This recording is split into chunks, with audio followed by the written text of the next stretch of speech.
Fala família, Leonardo aqui para mais um Giro de Notícias.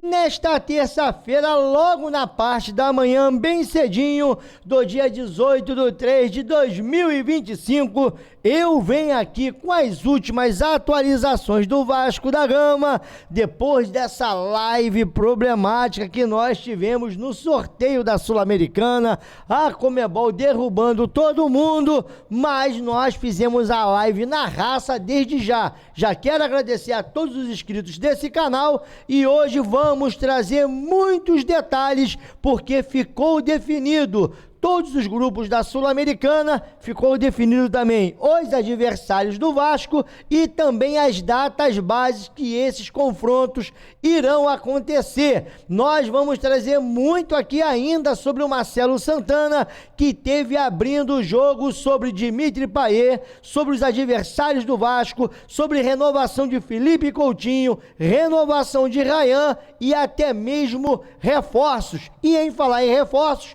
temos aqui também essa história do Daverson, muitos torcedores do Vasco pedindo a contratação do Daverson e parece que a cada dia ele está mais próximo do Fortaleza. E para quem duvidou que o salário do homem não era barato, nós vamos trazer aqui também e ainda vamos fazer um compilado sobre os adversários do Vasco, aonde eles jogam, como é que estão cada um deles em seus respectivos campeonatos, para a gente poder ter uma dimensão aonde o Vasco pode chegar nessa Copa Sul-Americana. Então, depois da vinheta, nós temos muitas informações, porque o Vasco vem se preparando para esta temporada. São 3 competições e eu vou trazer aqui o calendário do Vasco e a pergunta que não quer calar: será que esse time vai aguentar o tranco? Porque olha, a partir do dia 30 de março agora começa a ficar gostosinha a situação do Vasco da Gama. E meu Deus do céu, essa intensidade aí que muita gente duvida, será que vai rolar? E quanto tempo vai durar o prazo de validade do Carille? Porque eu vou te contar um negócio, o mês de abril, olha, vinheta.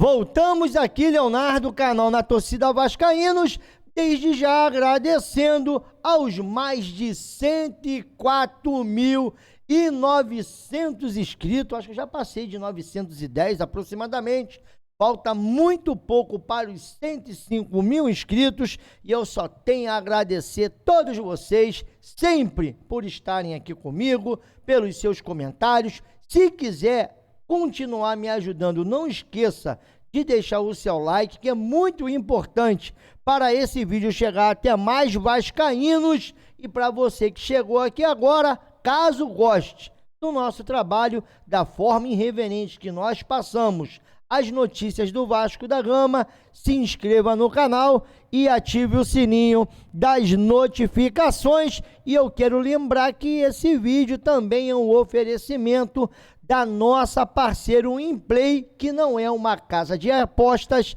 é um game fantasy de estatística, aonde quem mais acerta as perguntas do Winplay em seus campeonatos tem a possibilidade de ganhar até R$1.000. Dependendo de quanto você junta, você pode passar até disso. Detalhe: Game Fantasy totalmente gratuito, você não gasta um centavo. Só para você poder ter uma ideia, a Inplay está com um novo modelo para poder fazer aqui as suas premiações, para você poder adquirir moedas. Você baixando o aplicativo ou entrando pelo seu navegador e se cadastrando, você já ganha 1.000 moedas. Além disso, todo dia, se você entrar no Inplay, em 7 dias consecutivos, você pode ganhar até 2.500 moedas. Estou resgatando aqui mais 100 moedinhas. E agora eu vou te explicar mais ou menos como é que você faz um Inplay. Tem vários campeonatos que ali você disputa moedinhas, você coloca moedas que você ganha gratuitamente e você pode concorrer a campeonatos que valem R$ 100, campeonatos que valem R$ 200.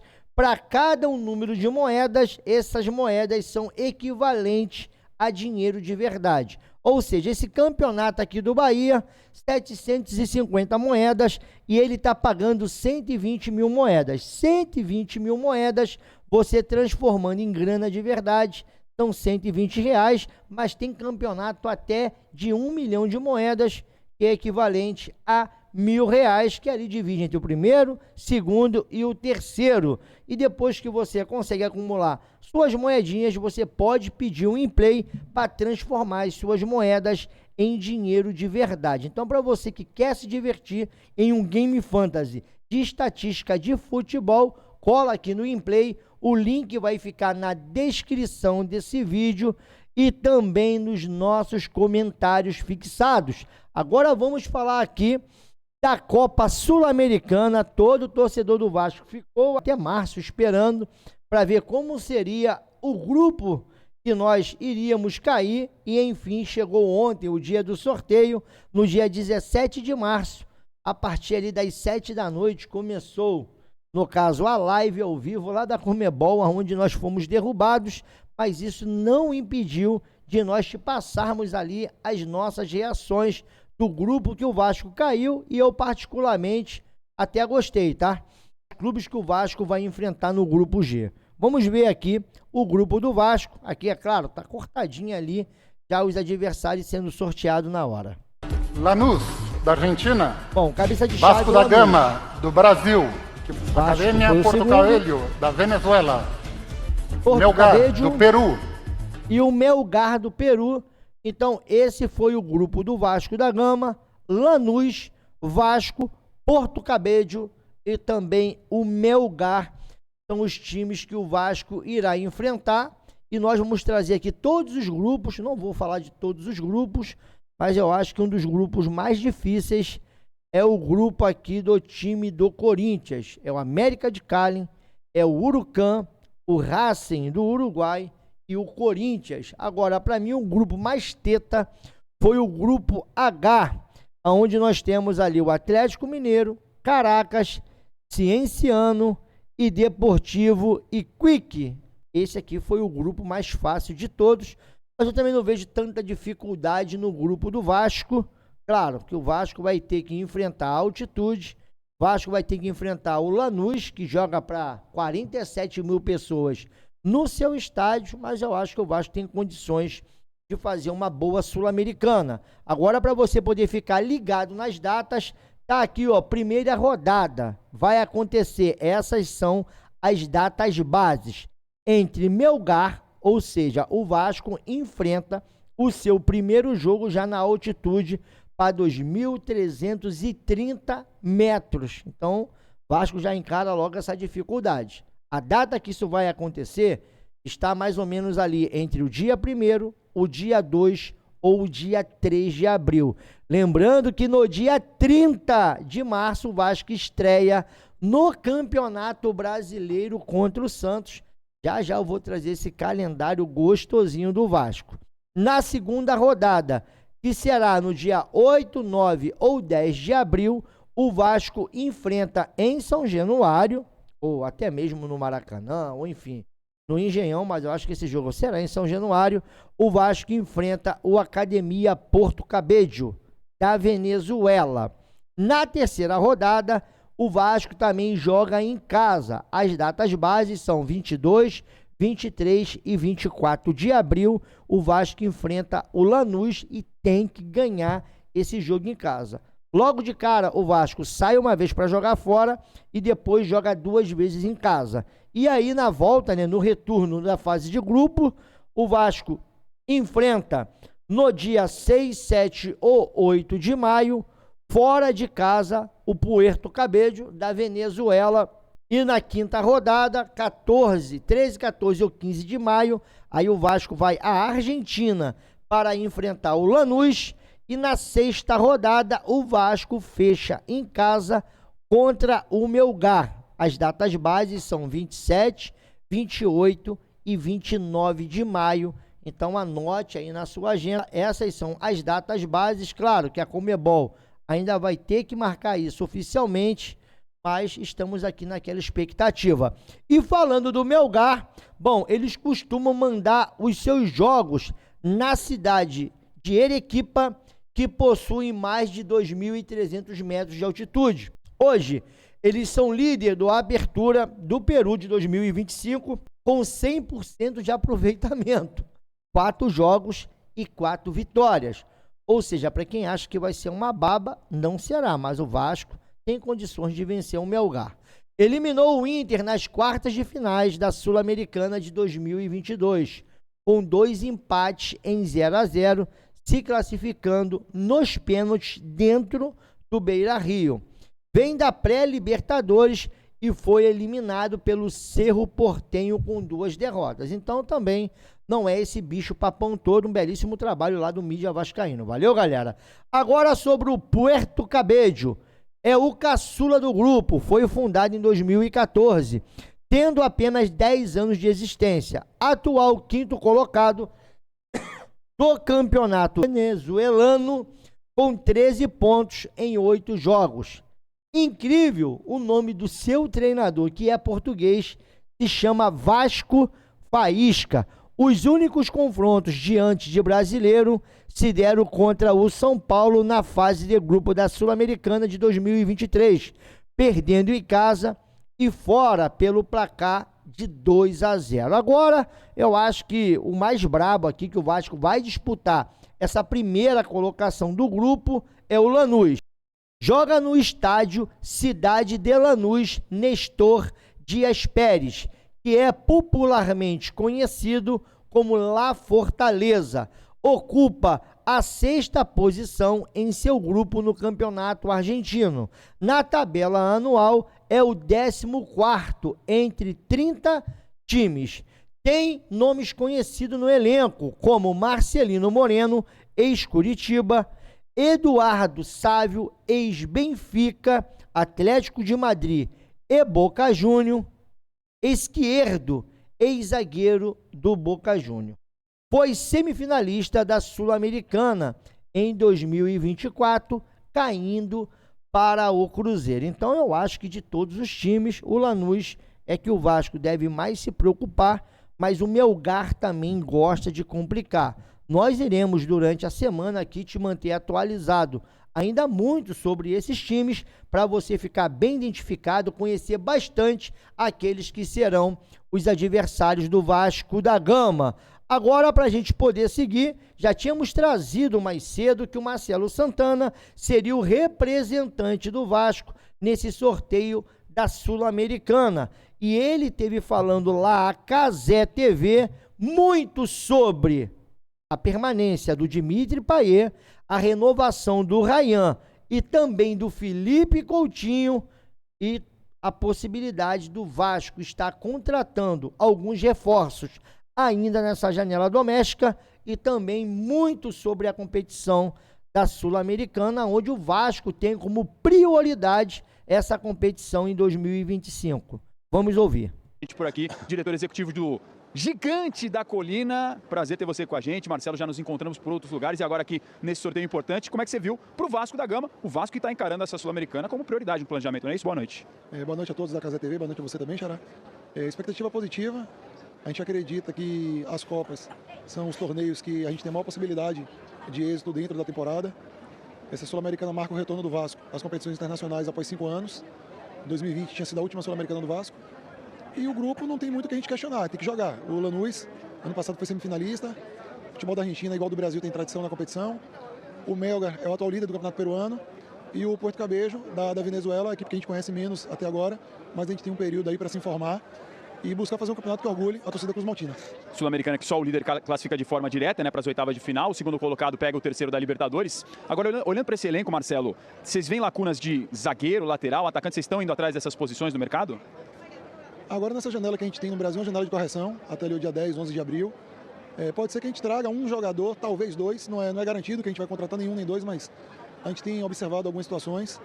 Talvez um atleta ali para o setor ofensivo nesse primeiro momento seja a principal necessidade. Zagueiro a gente não tem conversado, outras posições menos assim, talvez um atacante. Vocês pretendem prolongar o empréstimo do Coutinho? A gente está avaliando Pergunta também, junto ao importante. próprio atleta. O Coutinho ainda tem mais um ano de contrato com o Aston Villa.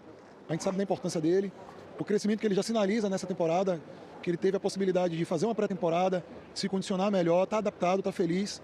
E se essa história continuar de maneira positiva no meio do ano, com certeza a gente vai tentar uma prolongação do contrato do Felipe. Já a situação do Ryan, que está valorizado, já está mais encaminhada? A gente já está, na verdade, na troca de assinaturas ali, Notícia boa para o torcedor do Vasco. dos documentos. Então acredito que nessa semana, provavelmente, a gente dá uma notícia positiva para a torcida do Vasco também. Alô, Casimiro Miguel, já está trocando as minutas. Vou jogar aí para o estúdio se vocês quiserem fazer pergunta para o Marcelo Santana, que é o time do chefe, né? Então vocês têm que fazer a boa com a casa aí. Não, claro, se eu não fizer, o Casimiro me manda, né, um direct, e aí fica preocupante. Ô Marcelo, boa noite, meu velho, bom falar contigo aqui. O Razan citou alguns jogadores individualmente, né? Você falou um pouquinho do geral, né, da questão até de tentar entregar para o Carille mais opções aí no banco de reservas do que o time tem também no time titular, mas aí aparece a figura do Payet, né? O Payet tá em final de contrato, o contrato termina no dia 5 de maio, e a sensação, e aí eu falo como sensação e te faço a pergunta, porque a sensação que me passa é que o Payet já esteve em um momento, né, um pouco mais de holofote para o Vasco, até com uma relação melhor com o torcedor. É uma temporada de uma minutagem menor do Payet e um investimento alto do Vasco. O salário do Payet é alto. Hoje, né, com relação de custo-benefício, o Vasco pretende a renovação com o Payet? É algo que está em curso? Olha, a situação do Dimitri é a mesma situação de outros atletas no elenco. É claro que é um atleta de grande história, jogou muito tempo ali no Olympique de Marseille, teve uma passagem pela Premier League, mas no Vasco a gente avalia pelo desempenho de cada atleta. Ele tem a sua história que a gente respeita. Agora, a decisão de renovar ou não ao meio do ano vai ser baseada exclusivamente no desempenho, na capacidade do que ele tem de entregar para o Vasco daquele momento para frente, não pela história que cada um construiu, que repito, a gente respeita a história de todos os jogadores, mas a gente precisa ser guiado pelo desempenho esportivo dentro de campo. E esse Vasco entrando no Campeonato Brasileiro? Cara, você vê a diferença dele falando do Felipe Coutinho, que tá adaptado, tá feliz, se continuar essa história, que esse ano teve uma boa pré-temporada e de repente, né, se tudo correr bem, vai renovar ou vai estender o seu contrato de empréstimo. Já o Dimitri Payet, cara, pra mim, sabe, é claro que o Coutinho tá um pouco acima do Payet, mas eu não vejo tanta diferença pro tratamento ser tão diferente. Bom, vamos seguir. Brasileiro vai estrear contra o Santos aqui na Cazé TV, próximo dia 30 de março a galera vai ver.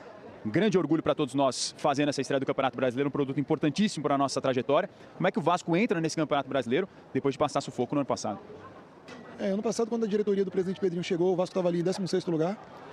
A gente conseguiu arrancar até o 8º lugar, depois algumas questões de lesão fragilizaram um pouco o elenco, a gente fechou em 10º lugar. É a melhor campanha do Vasco desde 2017. Agora a gente sabe que a expectativa da torcida cruzmaltina é muito maior. E a gente pretende esse ano, embora reconheça o desejo da torcida, manter uma temporada mais estável, avançar de uma maneira progressiva, que o Vasco tem um crescimento sim dentro das competições, mas a gente sabe que o Campeonato Brasileiro é um campeonato muito longo, campeonato difícil, a gente vai ter que conciliar esse ano com 3 competições, e é por isso que a gente buscou, dentro da capacidade financeira, de honrar esses compromissos, qualificar esse elenco e aumentar a quantidade de jogadores também, para que a gente consiga sobreviver a essa sequência de Copa do Brasil, Copa Sul-Americana e Campeonato Brasileiro. Agora, para terminar a entrevista aqui, quebrar um pouco esse clima formal, que não tem nada a ver com a Cazé TV, com a nossa irreverência, o Marcelo é nosso companheiro, jornalista também, sabe como é que é a correria do dia a dia, Igor, você tá ligado como é que é. Manda um recado pro Casimiro Miguel, o chefe. Vai chamar o Cazé de corneta. Que logicamente vai estar de olho, inclusive na transmissão, na estreia Vasco e Santos. O que você tem a falar pro Cazé sobre o Vasco, Marcelo? Pô, Cazé, que a gente te dê muitos motivos de alegria esse ano para que os cortes sejam positivos ao Vascão, né? A gente sabe dessa responsabilidade que tem. A gente tem um torcedor / embaixador, né? Porque o Cazé não deixa passar nada da campanha do Vasco. O homem marca em cima. Marca. O poder de marcação dele é grande, viu? Poder de marcação e de convencimento também. Então que a gente possa dar motivos para o Cazé tá alegre aí, tá solto no pós-jogo aí, com triunfos do Vasco, com vitórias do Vasco dentro da temporada. Bom, Marcelo Santana falou sobre muitas coisas importantes. Bom, eu acho que o Payet não vai ficar. Eu acho que o Coutinho vai renovar. Sobre o Ryan, já está em troca de minutas e também essa janela de correção. Ele acredita que o Vasco, de repente, vai contratar de 1 a 2 jogadores, mas a prioridade, segundo o próprio Marcelo, é um jogador de velocidade para o ataque, que eu fico me perguntando se reserva do Verratti vai vir ou não. Eu acho que nós vamos de Ryan até, a metade da janela. E o Vasco vai se preparando. Hoje vai ter 2 períodos de treinamento. Teremos treino na parte da manhã e treino também na parte da tarde. Eu acho que essa semana Será o único período integral, inclusive hoje nós estaremos ali juntamente, sabe, com toda a rapaziada do NTV, lá o Amadeuzinho vai estar juntamente conosco, o Ted vai ter que me levar lá no CT, porque a partir das 3 da tarde o Verratti ele vai conceder uma entrevista coletiva. A pergunta que eu vou fazer lá no CT é quando o Lloyd será apresentado, porque até agora o Lloyd não foi apresentado. Então o Vasco corre contra o tempo para deixar esse elenco na ponta dos cascos, porque olha aqui, irmãozinho, dia 30, Vasco e Santos, dia 2, data base, tá? Melgar e Vasco e na altitude, beleza? Vasco vai descansar 2 diazinhos para poder subir a altitude. E aí, ó, isso é dia 2. No dia 5, o Vasco vai enfrentar o Corinthians. No dia 9, 4 dias depois, o Vasco enfrenta o Puerto Cabello. E aí, no dia 12, 3 dias depois, o Vasco enfrenta o Sport Recife em casa. Sai para no dia 16 enfrentar o Ceará no Castelão e aí volta no dia 19 para o clássico contra o Império do Mal. E no dia 23 pega o Lanús. No dia 26 enfrenta o Cruzeiro e fecha o seu mês de abril. No dia 3, pelo menos vai ter 7 dias, né, para poder enfrentar o Palmeiras. Vai ser no dia 3 já do 5, 3 no caso de maio. Então, cara, esse mês de abril vai ser pesadíssimo pro Vasco. Eu tô muito curioso para saber como é que esse elenco do Vasco vai se comportar. Quais serão esses jogos aí que o Vasco irá poupar atletas para poder jogar a Sul-Americana? E aquela questão, tem que poupar? Já contra o Santos, tem que poupar porque 2 ou 3 dias depois vai estar subindo o pico da montanha, perto da Barba de Deus. É 2.300 de altitude para poder enfrentar o Melgar, primeiro jogo da Sul-Americana. Eu estou muito curioso para saber da opinião de vocês, porque, olha, estava tudo tranquilo. Como eu disse, hoje já são dia 18 e o Carille, ele tem menos de 15 dias para deixar esse time pronto, tanto para o brasileiro como para a Sul-Americana, sem contar que em abril também o Vasco vai ter um jogo, pelo menos da terceira fase da Copa do Brasil. Estou muito curioso, esse sorteio ainda vai acontecer para a gente saber qual será o nosso adversário. Só falta ser o Ceará, né, irmão? Eu não queria pegar o Ceará agora. Léo, tá pipocando, você fala que não escolhe adversário? Não, cara, eu não escolho adversário. Mas nessa sequência alucinada que o Vasco vai ter em abril, lembrando que, se eu não estiver enganado, o primeiro jogo da terceira fase da Copa do Brasil deve de acontecer até o dia 30, né? À tarde eu vou trazer isso tudo. Nós vamos estar direto do CT e eu vou trazer também aqui informações do Deivinho. Não vou trazer agora porque o vídeo já ficou grande, já passou de 25 minutos, mas eu queria saber de vocês. O que vocês acham dos adversários do Vasco? Aonde o Vasco irá jogar? Nós vamos falar muito ainda sobre o ambiente, sobre o clima, sobre a torcida lá. Existe uma pressão. Se o Vasco vai enfrentar pressão fora de casa, eu acho que na Argentina vai enfrentar. Mas eu quero saber um pouco mais da torcida do Melgar, da torcida do Puerto Cabello, enfim. É o Vasco na Sul-Americana, é o Vasco no Campeonato Brasileiro e o Neymar garantiu, tá? Que contra o Vasco ele vai estar pronto para poder enfrentar o Vasco dentro de São Januário e rever o seu parça, Felipe Coutinho. Enfim, mais tarde eu volto aqui com mais um giro de notícias diretamente do CT Moacir Barbosa. Isso é, se eu não fizer uma live também direto do CT a partir das 3 da tarde, beleza? Fique ligado aqui no NTV. A semana aí o couro vai comer, meu irmão. Acabou a molezinha. Tá lá, tô descansadinho. Não tá mais, irmão. Começou a semana e o Vasco aí já cheio de compromissos em abril. Beijo no coração, tô metendo meu pé. Uma boa terça-feira para todos nós. E eu fui que fui, galera.